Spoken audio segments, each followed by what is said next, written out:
One way law enforcement works to protect and serve is by getting guns out of the hands of criminals, right? But we've discovered each year thousands of guns once carried by officers are turning up at crime scenes all around the country. CBS News partnered with nonprofit newsrooms The Trace and Reveal. We surveyed more than 200 police departments nationwide. Most told us they sell or trade their used guns. Here's National Investigative Correspondent Stephen Stock. You know, another family lost another child at the hands of a firearm that shouldn't even be on the streets. It shouldn't even be on the streets. Candace Leslie's only child died 3 years ago, shot 4 times outside his apartment. We desensitized to just another black child being murdered. Yeah, it's just common. From the scene, detectives gathered a gun involved in Cameron's death, but police have made no arrest. I'm losing trust in the people who are supposed to protect and serve us. But what Candace didn't know, until we told her, was that a weapon involved in her son's death here in Indianapolis was a former police weapon from a sheriff's office more than 2,300 miles away. Using public records, CBS News traced a gun involved in Brown's death, a Glock 21 handgun, to a sheriff's office in Stanislaus County, California. There's no reason for police firearms to be in the hands of teenagers. I would say to Cameron's mom, I'm very sorry for your loss, but my organization had nothing to do with it. Stanislaus County Sheriff Jeff Dirksey told CBS News Los Angeles he makes no apologies that his department sells its used service weapons. Whoever did this, if he didn't acquire that gun, he's probably going to go acquire another one. Dirksey says he saved taxpayers $25,000 last time he traded in about 650 guns. The department updates its arsenal every 7 to 10 years. I mean, it's a legal transaction.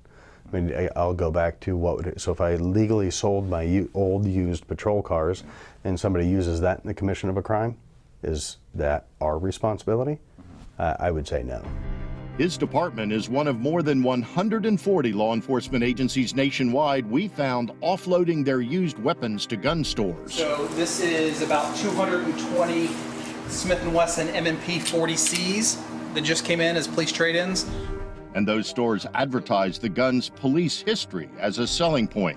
So what you end up with are quality firearms in really good condition. During a 16-year time period ending in February 2022, the ATF traced 52,529 former police service weapons to crime somewhere in America.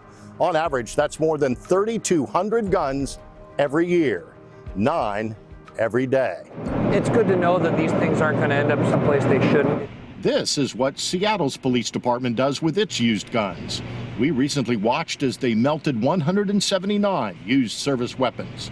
Seattle changed its policy in 2016. It's not worth that risk. What's the worst thing in your mind that could happen if a police gun got in the wrong hands? Well, if it'd be used in a criminal act and a shooting, killing somebody, or even killing an officer. As a police chief, I don't want any weapon that we owned to end up being used violently against another person in our country. The Indianapolis police chief overseeing the investigation of Cameron Brown's shooting told us his department does trade in its guns. You'd be open to stopping that practice? Well, I have to see, you know, this is the taxpayers pay for these things. Does it feel like Cameron's just a statistic? I think it may feel like just a statistic to those handling his case, but to me, no. I feel that number all the way in my heart. He's your boy. Yep.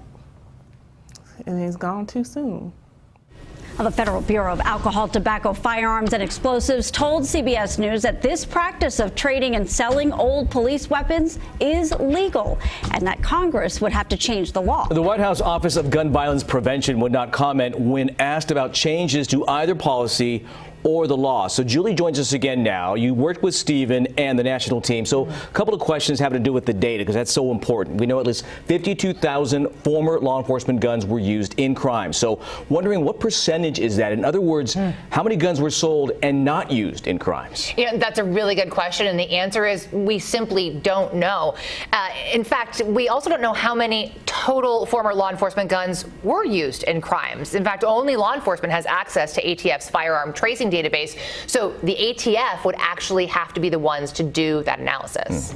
Julie, I know a lot of work went into this, but how did CBS News track the guns in this story to specific crimes? Well, we put in public records requests, and a lot of them. We requested that from law enforcement agencies across the country, and then, as you heard many here, some of them provided serial numbers for the guns that they've sold. And so then we took those serial numbers, we matched those to the database that we got from the ATF and from those crime scenes. But again, that was only agencies that were willing to release us those serial numbers. So, of course, many denied those records requests. We just will never know the totality of this. We can only give you a little snapshot here. Yeah, scratching the surface, but important information. Julie, thank you.